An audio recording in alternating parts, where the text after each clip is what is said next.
มดข่าวพาเพลินสวัสดีค่ะระวังอันตรายกรมอุตุเตือนพายุนากรีฝนถล่มหนักพื้นที่เสี่ยงเตรียมรับมือค่ะวันที่ 7 พฤศจิกายน 62 กรมอุตุนิยมวิทยาพยากรณ์อากาศ 24 ชั่วโมงข้างหน้านะคะประเทศไทยตอนบนมีหมอกบางในตอนเช้าแล้วก็มีฝนบางแห่งค่ะโดยภาคเหนือและภาคตะวันออกเฉียงเหนือยังคงมีอากาศเย็นในตอนเช้าสำหรับภาคใต้มีฝนตกต่อเนื่องและมีฝนตกหนักบางแห่งนะคะขอให้ประชาชนบริเวณภาคใต้ระวังอันตรายจากฝนที่ตกสะสมไว้ด้วยค่ะอันหนึ่งพายุระดับ 3 โซนร้อนนากรีนะคะปกคลุมทะเลจีนใต้ตอนกลางพายุนี้เกือบไม่เคลื่อนที่มีแนวโน้มเคลื่อนตัวทางทิศตะวันตกคาดว่าจะเคลื่อนเข้าใกล้ชายฝั่งประเทศเวียดนามตอนกลางในช่วงวันที่ 10-11 พฤศจิกายน 2562 นะคะโดยพายุนี้ยังไม่มีผลกระทบต่อประเทศไทยในระยะนี้ค่ะลักษณะสำคัญทางอุตุนิยมวิทยานะคะบริเวณความกดอากาศสูงกำลังอ่อนปกคลุมบริเวณประเทศลาวตอนบนและเวียดนามตอนบนค่ะลักษณะเช่นนี้ทำให้ประเทศไทยตอนบนมีหมอกบางในตอนเช้าและมีฝนบางแห่งโดยภาคเหนือและภาคตะวันออกเฉียงเหนือยังคงมีอากาศเย็นในตอนเช้าค่ะสำหรับมรสุมตะวันออกเฉียงเหนือพัดปกคลุมอ่าวไทยและภาคใต้ทำให้ภาคใต้ยังคงมีฝนตกต่อเนื่องแล้วก็มีฝนตกหนักบางแห่งค่ะพยากรณ์อากาศสำหรับประเทศไทยตั้งแต่เวลา 6 นาฬิกาของวันนี้ถึงเวลา 6 นาฬิกาของวันที่ 8 พฤศจิกายน 62 นี้นะคะ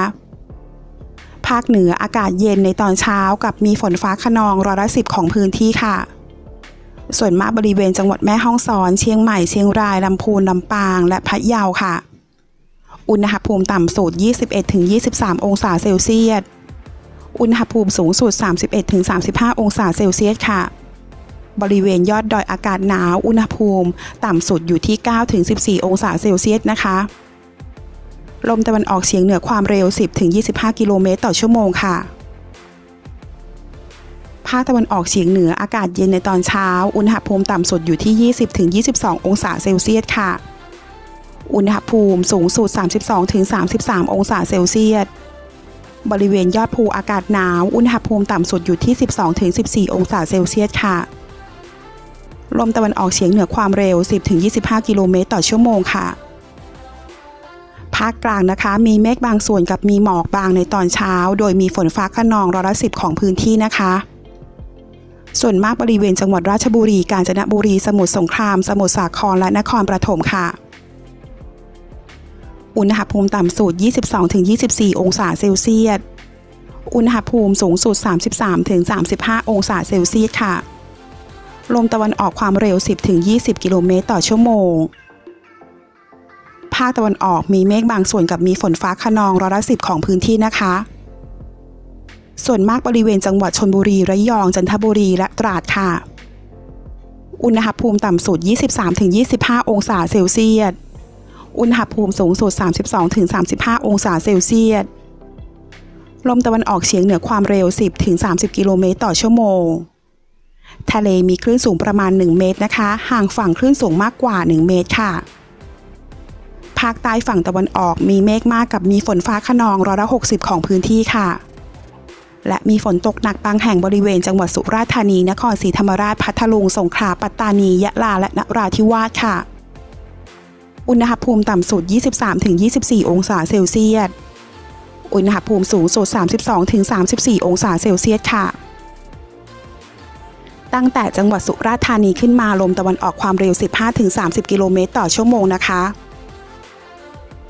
ทะเลมีคลื่นสูงประมาณ1 เมตรบริเวณที่มีฝนฟ้าคะนองคลื่นสูงมากกว่า1 เมตรค่ะ